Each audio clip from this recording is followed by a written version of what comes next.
رات کا تیسرا پہر تھا۔ اس نے وقت دیکھا، وقت بتا رہا تھا کہ تہجد کا وقت ہو چکا ہے۔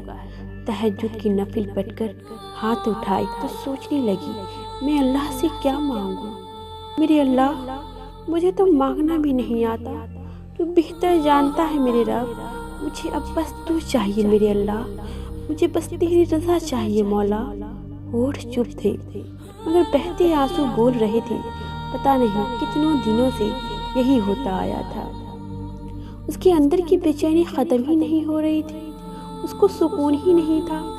پھر وہ اگلے دن اپنے دوست کے سامنے بیٹھی تھی، آنسو آنکھوں سے بہنے کو بےتاب تھے۔ وہ بولی، میں اور وہ کبھی ایک نہیں ہو سکتی، میں یہ بات بہت اچھی طرح جانتی ہوں۔ میں نے اللہ کی رضا کے خاطر اسے چھوڑ دیا، مگر میرا دل بے چین کیوں رہتا ہے؟ میرا دل سکون میں کیوں نہیں؟ میں بس اللہ کو اللہ سے مانگتی ہوں، مگر وہ مجھے کیوں نہیں ملتی، کیوں نہیں آتی میرے دل میں؟ اور بے بسی سے پھوٹ پھوٹ کر رونے لگی تھی۔ اس کی دوست نے اس کی ساری باتیں سن کر بولی، تم نے بتایا تھا تمہارے گھر میں کوئی گیسٹ آنے والے ہیں؟ وہ آنسو پوچھ کر بولی، ہاں، گھر میں بہت سارے کام رہتے ہیں، گھر کے صفائی سارے انتظام کرنے ہیں گیسٹ کے لیے۔ اس کی دوست نے بولی، تم ایک گیسٹ کے لیے اتنا مصروف ہو، اتنا کام اور اتنا انتظار کر رہی ہو، تم تو اللہ کو اپنے دل میں بلا رہی ہو، اس رب کے لیے کیا انتظام کیا تم نے؟ اس کی دوست نے کہا، جب دنیاوی مہمان کے لیے تم نے اتنا تیاری کر رکھا ہے تو اس کائنات کے مالک کے لیے بھی کچھ اہتمام کرو۔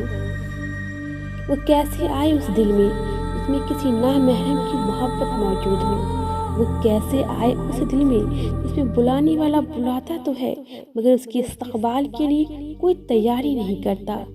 اللہ تعالیٰ نے یہ دل اپنے رہنے کے لیے بنایا تھا، مگر جب ہم اس میں کسی غیر کو بسا لیتے ہیں تو پھر اللہ اس دل سے نکل جاتا ہے۔ جب تک تم اپنے دل پاک نہیں کرو گی تب تک اللہ تعالیٰ نہیں آ پائیں گے اس دل میں۔ وہ بولی، مگر میں کیا کروں، کیسے صاف کروں اپنے دل کو؟ میں اسے اپنے دل سے نکال کر اللہ کو بسانا چاہتی ہوں۔ وہ کہی، میں اللہ کی رضا کے لیے اسے چھوڑنا چاہتی ہوں۔ اس کی دوست بولی، تم اللہ کو یاد رکھو گی تو اسے بھول جاؤ گی۔ ہاں، آزمائش آسان نہیں ہوتی۔ جب تمہیں اس کی یاد آئے، بجائے ماضی کی باتوں کو یاد کرنے کی تم 2 نفل نماز ادا کرنا۔ بے شک نماز میں ہی سکون ہے۔ ہر وقت استغفار کی کثرت کرنا، پھر تمہارا دل صاف ہو جائے گا، اس قابل ہوگا کہ اللہ تعالیٰ اس میں آ سکے۔